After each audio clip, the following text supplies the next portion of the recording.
What's going on, everybody? My name is Ken, and in this video, I'll be surviving 100 billion days in Minecraft Hardcore.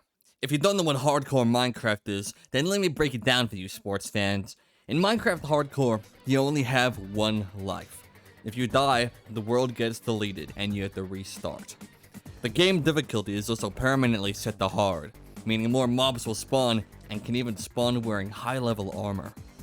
If I'm gonna survive 100 billion days to reach my end goal of defeating the Ender Dragon, I'm gonna need to focus and plan my world out right. It's not gonna be easy, but I think I can do it.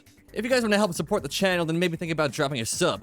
And if you wanna see me reach 200 billion days in hardcore, and maybe even witness the heat death of the universe, then hit that like button to show me your support. But without further ado, let's hop right in to day one.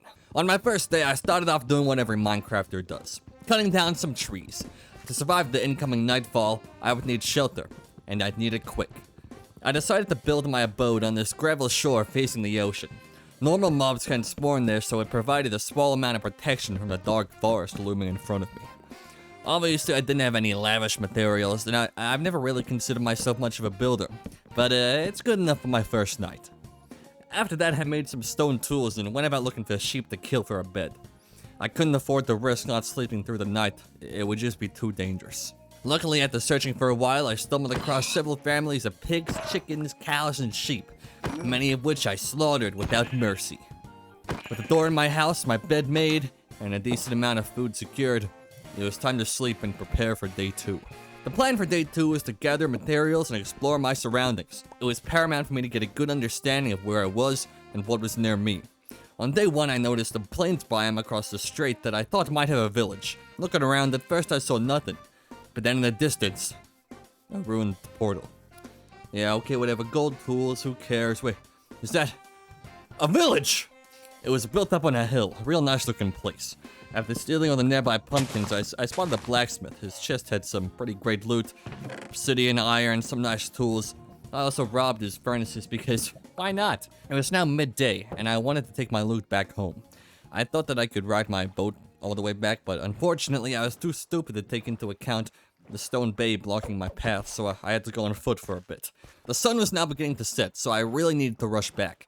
I'd been lucky enough not to encounter any mobs yet, but I wasn't planning on changing that anytime soon. I stored my loot and cooked us some food. I still didn't have any windows in my house, which, looking back, was rather foolish, but it wasn't really a problem. I could deal with that another day.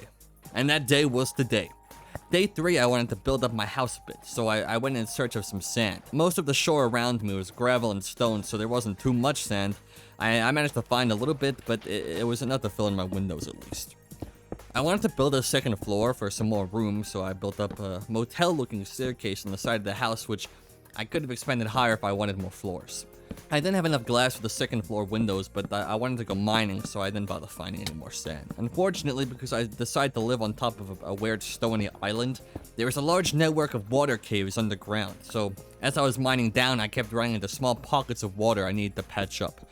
After nearly 10 minutes of mining down without finding anything, I decided to return to the surface and find somewhere else to mine another time. After a relatively unproductive day, I went to sleep. Day 4, I had big plans. I was tired of being scared by the dark forest at night, so I did the most logical thing. Destroy the forest. I wanted to build a fence around my property, which I did, but the trees were just blocking everything, so I spent most of the day cutting them all down. I ended up with a nice clearing that I lit up with torches. It ended up being a pretty uneventful day, but, you know, every little thing is necessary for survival. Unfortunately, OBS bugged out and I lost most of the footage of day 5, but all I pretty much did was mine a bunch of coal on a nearby shore. Oh, and I made my house 4 stories tall. How epic. Day 6, I set up some paths around my house.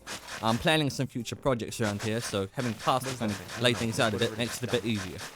Nothing much else happened, so I went to sleep. Day 7, I spent a while building a little dock.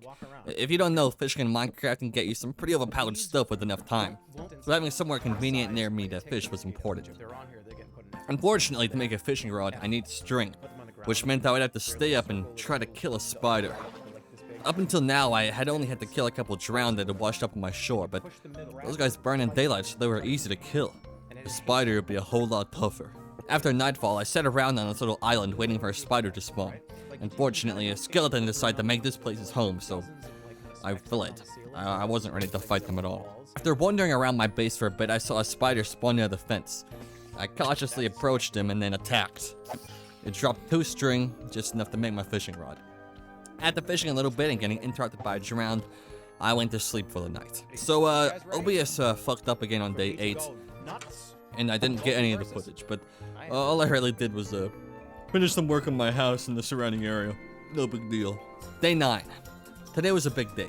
The previous day I'd gotten heaps of diamonds and even a mace from a trial chamber I found. So now I wanted to use this newfound power to go mining. I admired yesterday's work a bit, then left the base to go find a good place to start mining. I thought I found a nice place and I started digging through the stone, and that's when I found...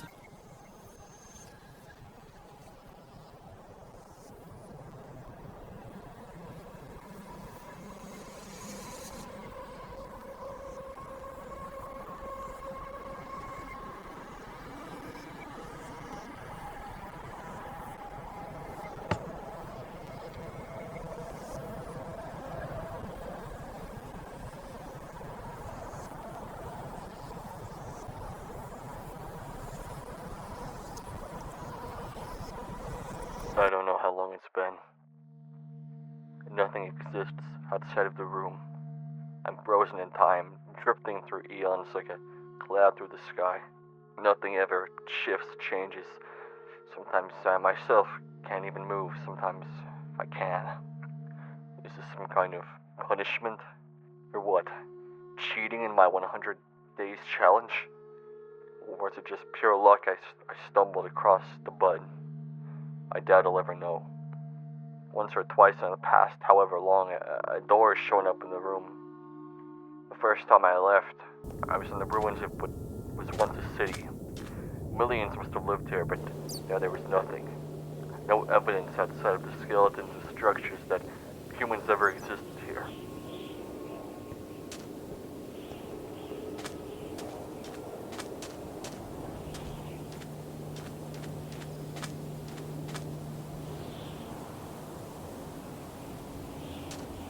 I don't know what the purpose could possibly be of the room putting me here, but I just don't know. I don't know anything. Everything is so empty, abandoned, but most of it hasn't overgrown too much. It's as if someone is still taking care of this place, kind of, but at the same time it's in complete disarray. I don't understand how it could be like this. Yet I've seen no sign of any human creature. I've only seen bats. It's the only sign of life I've seen.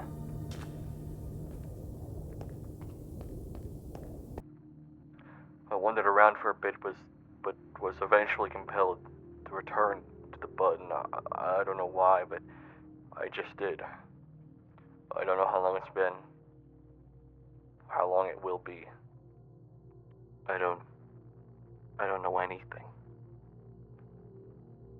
This place is a prison, and I'm its only captive. That's truly all that I know.